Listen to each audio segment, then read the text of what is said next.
सुरगणेश्वरि हेममयि मुनिगणवन्दितमोक्षप्रदायिनि मञ्जुळभाषिणि वेदनुते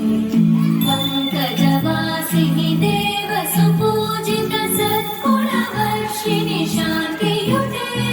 जय जय हे मधुसूदन कामिनि आदिलक्ष्मि जय पालय माम्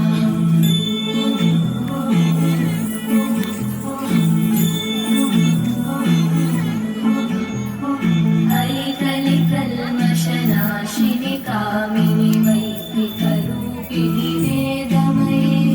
क्षीरसमुद्भव मङ्गलरूपिणि मन्त्रनिवासिनि मन्त्रनुते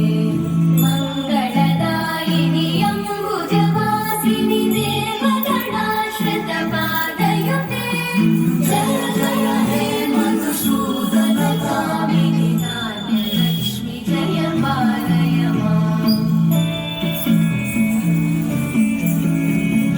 जय वरवर्णिनि वैष्णवि भागवि मन्त्रस्वरूपिणि मन्त्रमये सुरगणपूजित शीघ्रफलप्रद ज्ञानविकासिनि शास्त्रनुते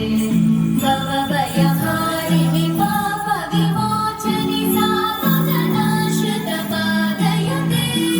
जय जय हे मधुसूदन कामिनि त्रैल्यलक्ष्मि जय पालय माम्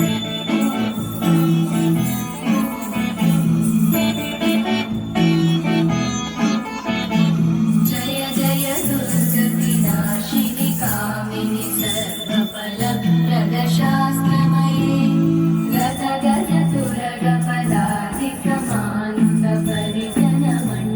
गतगततुरगपदाधिकमान्तपरिजनमण्डिततोकनुते हरिहर ब्रह्म सुपूजित सेवित तापनिवारिणि पादयुते जय जय हे मधुसूदन कामिनि श्रीगजलक्ष्मि पालय माम्